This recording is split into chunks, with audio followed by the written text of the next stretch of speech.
O meu nome é Bianca e esse é o segundo vídeo de uma série de 5 vídeos sobre a bailarina e coreógrafa Martha Graham. É importante falar que a gravação e postagem desses vídeos só foram possíveis porque esse é um projeto contemplado pelo Prêmio Bolsa Pesquisa e Fazer Artístico-Cultural da Lei Aldir Blanc de 2021 do município de Maringá, no Paraná. Como eu disse, esse é o segundo vídeo de uma série sobre a Martha Graham, conhecida como um dos pilares do que a gente conhece hoje como dança moderna.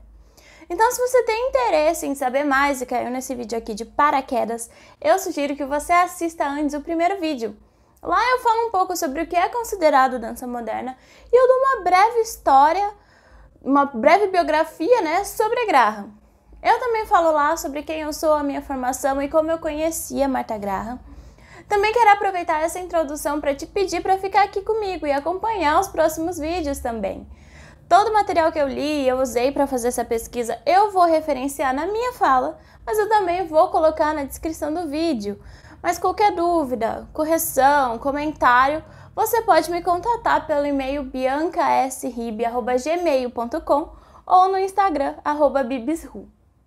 Bom, no primeiro vídeo dessa série nós falamos sobre a criação e um pouco sobre a família de Graham, o que refletiu e muito na dança que ela veio a fazer mais pra frente. A gente também viu sobre a formação dela, que começou de forma um pouco tardia, e vale destacar a escola Dennis Shaw, fundada por Ruth St. Dennis e Ted Shaw, que refletiu bastante nos trabalhos de Graham e na técnica que ela veio a desenvolver.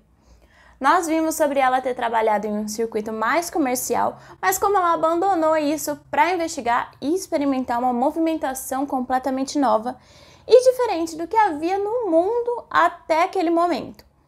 A gente viu também que num primeiro momento todo mundo odiou o que ela fez, mas aquelas primeiras apresentações trouxeram pessoas dispostas a estudarem ao lado dela e assim Graham começa realmente a organizar os seus primeiros trabalhos e começa a estruturar a sua técnica. Bom, depois dessa retrospectiva meio corrida, vamos falar sobre o tema desse vídeo de hoje, que é a técnica de Martha Graham. Eu vou falar um pouco aqui sobre a técnica, os princípios, os pilares e um pouco sobre a estrutura das aulas. Então, bora lá!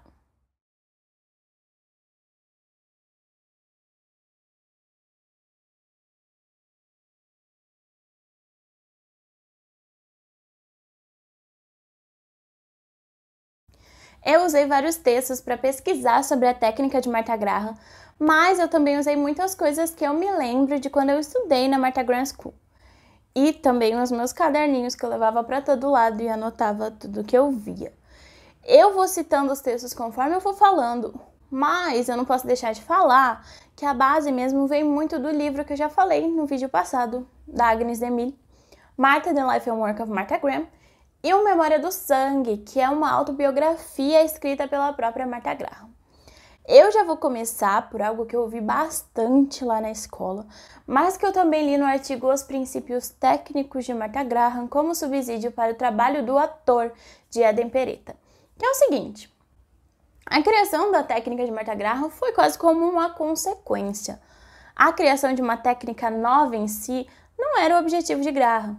A técnica teria surgido a partir das necessidades coreográficas para suas criações. Essas criações, sim, eram o objetivo principal de Martha Graham, porque afinal, como a gente viu no vídeo anterior, uma das grandes características da dança moderna é o caráter expressivo. Então o que Graham queria mesmo era expressar sentimentos, emoções, como era viver na época em que ela vivia, tudo isso através da dança. Agnes DeMille escreve logo no prefácio do livro que a dança que Martha Graham queria dançar não existia, então por isso ela precisou criar sua própria dança. A técnica vem então com o intuito de preparar o corpo para a expressão dos sentimentos e das emoções. C.C. Frank, no livro Dança Moderna, Movimentos Fundamentais Organizados segundo os princípios da técnica de Martha Graham, escreve sobre como a técnica servia para treinar o corpo para responder às exigências de um espírito que saiba o que se quer dizer. Tanto que a técnica em si já é bem expressiva e bem imagética. Para mim, o principal exemplo disso é o exercício Three Witches, 3 bruxas em português, que é realizado ainda no chão, sem deslocamento pelo espaço, mas que traz uma intenção por trás de cada movimento, por menor que ele for. Não é à toa que era o meu exercício favorito de fazer. Não tem muito aquilo de fazer apenas pela forma. Essa técnica foi criada para trazer consigo a expressão. Eu acho que você consegue ver bem a técnica no espetáculo Acts of Light. Você encontra no canal do YouTube da Martha Graham Company trechos desse trabalho e principalmente na terceira parte do espetáculo, eu acho, né, que eles estão de macacões amarelos, você consegue ver exercícios que são feitos na sala de aula mesmo. É como se tivesse tirado da sala de aula e colocado ele igualzinho no palco. Aí você consegue ver que a expressão, a dramaticidade, os movimentos com intenção são incentivados desde o primeiro dia de treinamento nessa técnica. Eu não sei direito como funcionam os direitos autorais, então eu não vou colocar trecho do vídeo, mas eu vou deixar o link disponível aqui na descrição para vocês conseguirem conferir. Só para finalizar esse caráter expressivo da dança, no texto As Danças de Martha Graham e Doris Humphrey, no Ensino Prático da Dança de Marcílio de Souza Vieira, é citada também a motivação teatral implícita nos movimentos. Para quem vem das artes cênicas, tem várias pessoas que falam sobre não existir diferença entre dança e teatro. E tiveram outras pessoas que também uniram essas duas expressões artísticas, como a dança-teatro, bem conhecida através da Pina Bausch. E eu acho que na dança de Graham é impossível separar as duas coisas. Tanto que vários dos princípios que Graham se baseia, você vai ver alguns encenadores lá do teatro falando também. No livro da Ceci Frank, a gente encontra os principais princípios da técnica listados e eu queria ler aqui para vocês citando diretamente do livro. Os princípios da técnica de Graham são: o ato de respirar como ponto nevrálgico de apoio para o movimento, que se origina do ritmo criado pela alteração entre inspiração e expiração, entre contração e relaxamento. A região pélvica e genital é a base de apoio para todos os movimentos do corpo, os quais se originam a partir do centro do corpo, trabalhado como totalidade, sem segmentação entre troncos e membros.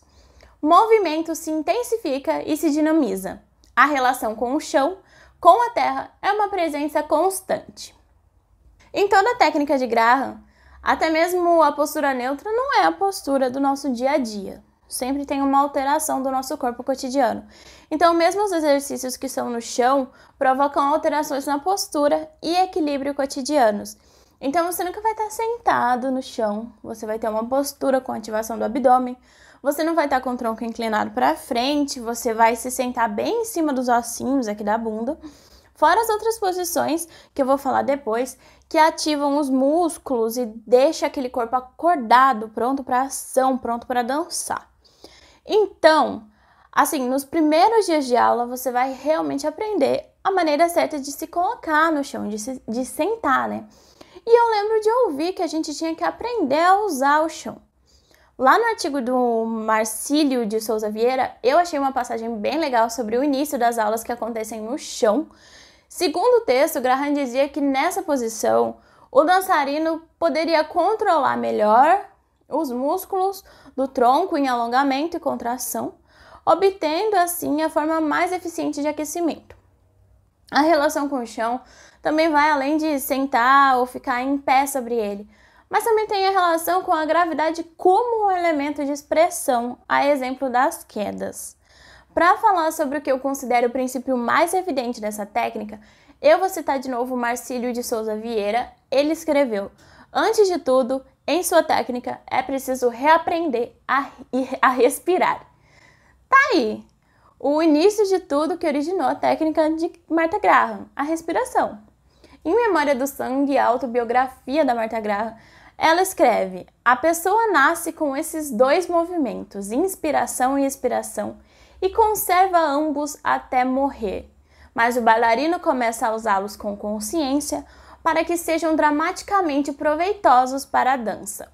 É a partir da observação da inspiração e expiração que se originam os conceitos de contraction, ou contração, e release, o relaxamento. Onde é que você esteja, coloque as mãos nas costelas e respira normalmente. Você consegue sentir que existe um movimento ali, que a gente faz sem nem pensar. Esse momento que a gente expira, já tem uma curva que o corpo faz naturalmente. Isso foi a base para o conceito da contração. Só que a diferença da técnica de Graham é que nesse momento não acontece um encolhimento do corpo. Ele não sucumbe, mas sim é um momento em que ele cresce ainda mais. Ele cresce tanto que a única alternativa é fazer uma curva, só que todo esse crescer é causado por um movimento pélvico que não pode ser confundido com só trazer a pelvis para frente, mas sim com um empurrar do quadrado lombar para trás. De modo geral, nada vai encolher, vai tudo crescer e ganhar espaço. Você pode fazer uma contração sentado, em pé, girando, saltando, mas não importa a posição, ela ativa o corpo todo. Ela é capaz de causar uma reverberação que gera movimento. No texto de Adempereta é citada a contração como um espasmo do diafragma, como quando a gente tosse ou ri.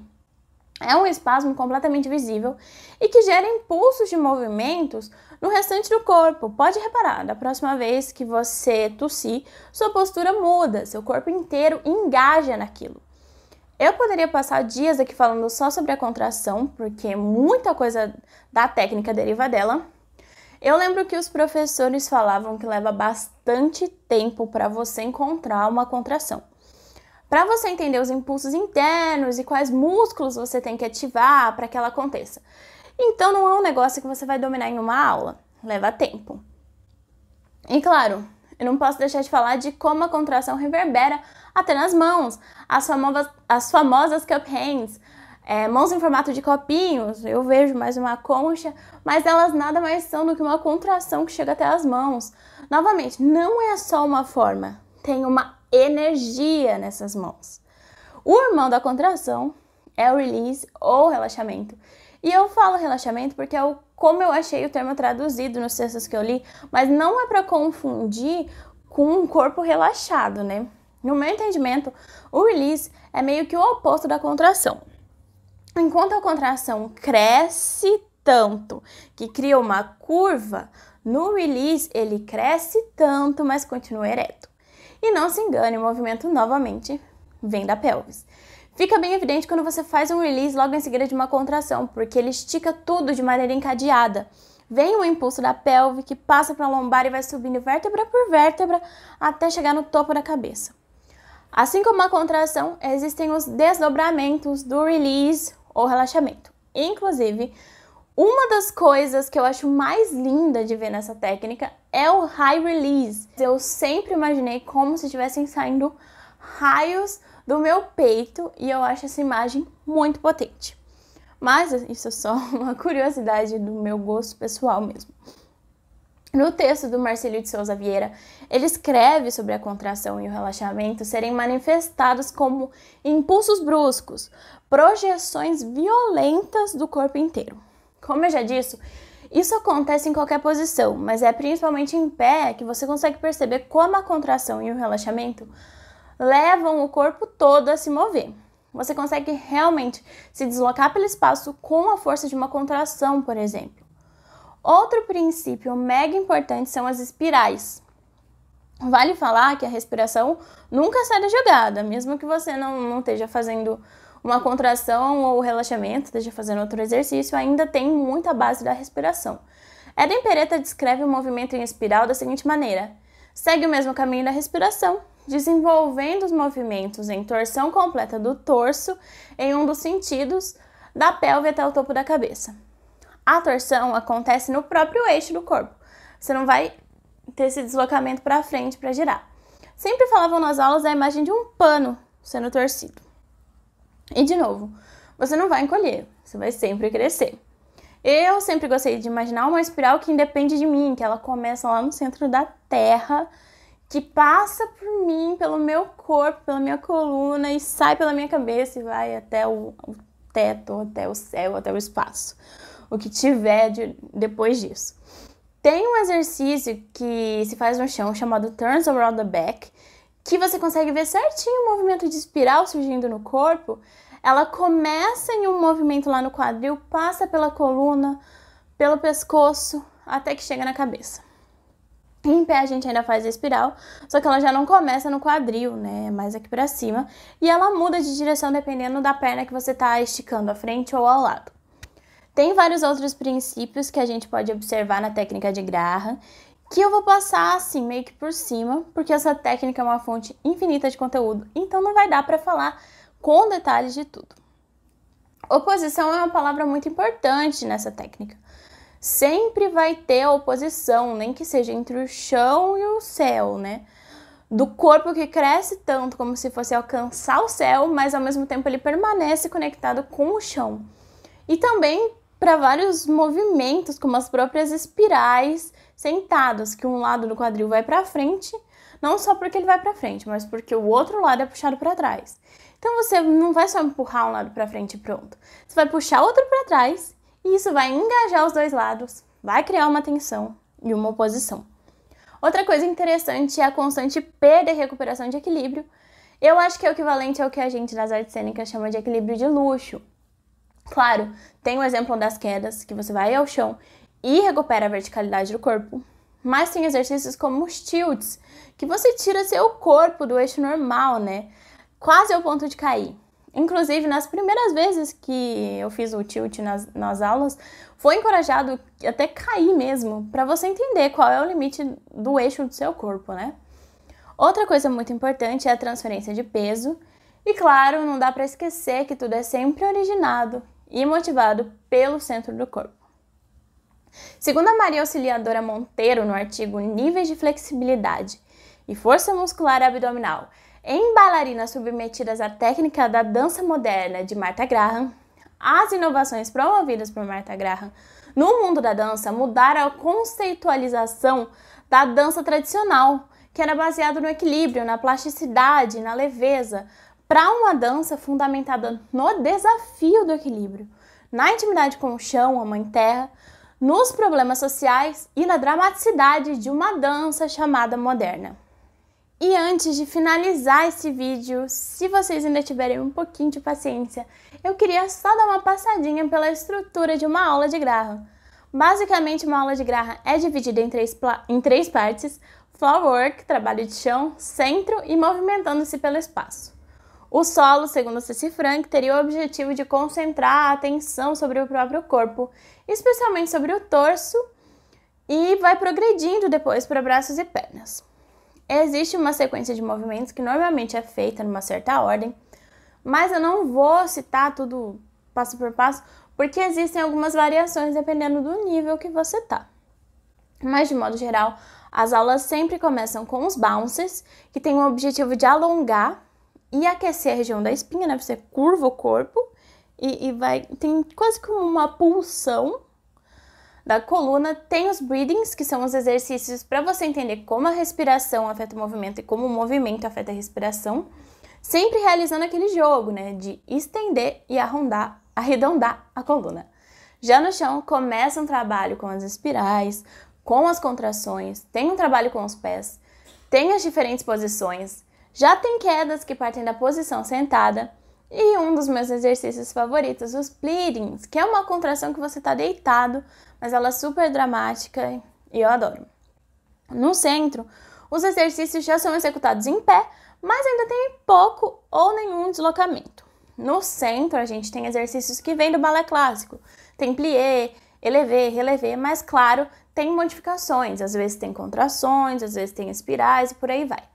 Tem os brushes, que seriam como os tandis do balé, mas o nome vem do termo inglês para pincel, que é como se os dedos passassem pelo chão, meio que pintando aquele chão por todo lugar que ele passa.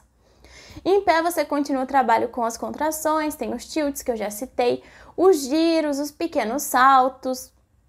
O último momento da aula é o deslocamento pelo espaço, que eu acho que é o momento que você tem mais liberdade para realmente dançar e trazer a sua personalidade para a aula.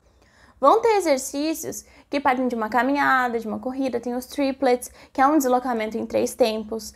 Aí entram as combinações, né, que vão juntar tudo aquilo que você fez na aula. E tem aqueles saltos que acabam tendo maior deslocamento e ocupam mais espaço na sala.